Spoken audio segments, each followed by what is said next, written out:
یہ ختم نبوت کی ایک واضح نشانی ہے، واضح دلیل ہے کہ سرکار کے بعد کوئی نبی نہیں آئے گا، لیکن پے در پہ وقت کے اور ضرورت کے مطابق اولیاء اللہ آتے رہیں گے۔ جتنے اولیاء ہیں وہ توحید کا درس دیتے ہیں، اللہ رب العزت کے بارے میں جو عقائد رکھنے ہیں ان کا درس دیتے ہیں، اور جو عقائد رکھنے کے بعد اپنے اعمال کے حوالے سے جو اصلاح کرنی ہے اس کا درس دیتے ہیں۔ کوئی ولی ایسا نہیں ہے جو آئے اور جہالت کا درس دے۔ سارے اولیاء آتے ہیں، علم کے قریب کرتے ہیں۔ اللہ رب العزت نے اس پنجاب کی زمین کو ایک بہت بڑا درویش عطا فرمایا، سید علی بن عثمان حجویری کے نام سے۔ داتا صاحب اپنے نسب کے اعتبار سے ہاشمی سید ہیں۔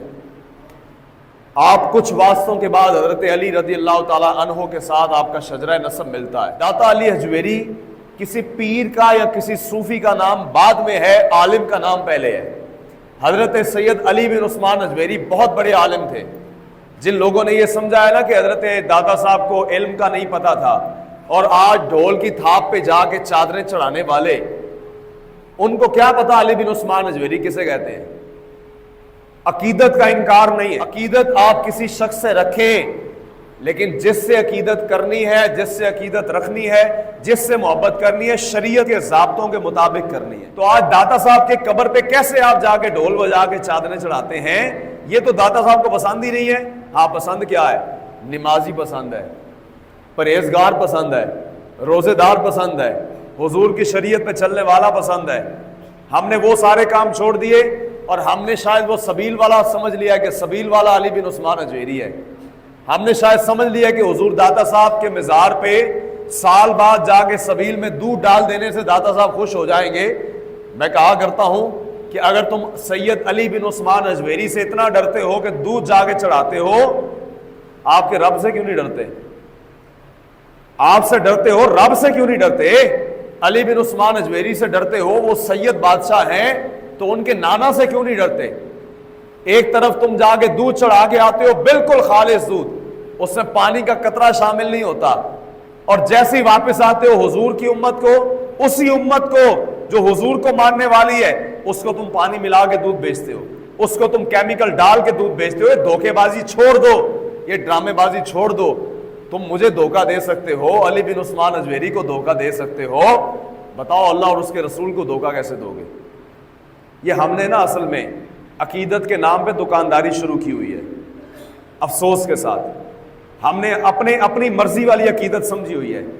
حضرت سید علی بن عثمان حجویری نے بڑی بڑی باتیں لکھی۔ آپ فرماتے ہیں کائنات میں صوفی ہیں نا، صوفی سب سے بڑے صوفی حضرت جناب صدیق اکبر ہیں رضی اللہ تعالی عنہ۔ میں نے اقبال سے پوچھا، اقبال چونکہ اقبال پڑھا لکھا آدمی ہے، آج کل کے دور کے حساب سے پڑھا لکھا اسے کہتے ہیں، باہر سے کوئی پڑھا ہے تو پڑھا لکھا ہے، اقبال پڑھا لکھا آدمی ہے۔ اقبال انگلستان سے پڑھ کے آیا، اقبال لندن سے پڑھ کے آیا، لیکن آ کے بات بڑی کمال کی۔ اقبال کہنے لگا خیرہ نہ کر سکا مجھے جلوائے دانش فرنگ، سرما تھا میری آنکھ کا خاک مدینہ و نجف۔ اقبال کہتا ہے میں انگریز کی روشنیاں دیکھ کے متاثر نہیں ہوا۔ میں نے کہا کیوں؟ کہنے لگا کیونکہ میں آنکھ میں مدینے کی مٹی اور آنکھ میں نجف کی مٹی کا سرما لگا کے گیا تھا۔ مطلب میری آنکھ میں مدینے کے اور نجف کے نظارے ہیں، میں جا کے انگریز کی رونق کو کیسے اپنی آنکھ میں سما سکتا ہوں؟ میں نے پھر اقبال سے پوچھا اقبال داتا صاحب کے بارے میں کیا خیال ہے؟ اقبال کہنے لگا سید حجویر مخدوم امم، مرکد او پیر سنجر راہ حرم، خاک پنجاب از دم او زندہ گشت، صبح ماں از مہر او تابندہ گشت۔ اقبال نے کہا یہ غزنی سے چل کے آیا ہوا بابا یہ حجویری کہلاتا ہے۔ آج پنجاب کی زمین روشن ہے تو اس کے سورج سے روشن ہے، خاک پنجاب از دم او زندہ گشت، اس کے سورج سے روشن ہے۔ تا صبح قیامت اگر پنجاب کی زمین روشن رہے گی تو اس بابے کی روشنی سے روشن رہے گی۔ کتنے لوگوں کو کلمہ پڑھا دیا۔ آپ فارسی بولتے تھے، سننے والے گجراتی تھے، فارسی بولتے تھے سننے والے ہندی بولتے تھے، فارسی بولتے تھے سننے والے گجراتی اور ہندی زبانیں بولنے والے جو سمجھتے نہیں تھے، لیکن مسلمان ہوتے چلے گئے۔ کیوں؟ کیونکہ آپ کی نگاہ میں وہ تاثیر تھی، جہاں دیکھتے تھے لوگ کلمہ پڑھ جاتے تھے۔ اللہ ہمیں بھی ایسی نگاہیں عطا فرمائے، اللہ ہمیں بھی ایسی آنکھوں کی حیا نصیب فرمائے، اللہ ہمیں بھی ایسا چہرے کا نور نصیب فرمائے کہ ہم چلتے پھرتے حضور کے دین کے لیے تبلیغ کا سبب بن جائیں۔ سید علی بن عثمان حجویری سے محبت کریں، اس وجہ سے کہ آپ اللہ اور اس کے رسول سے محبت کرنے والے ہیں.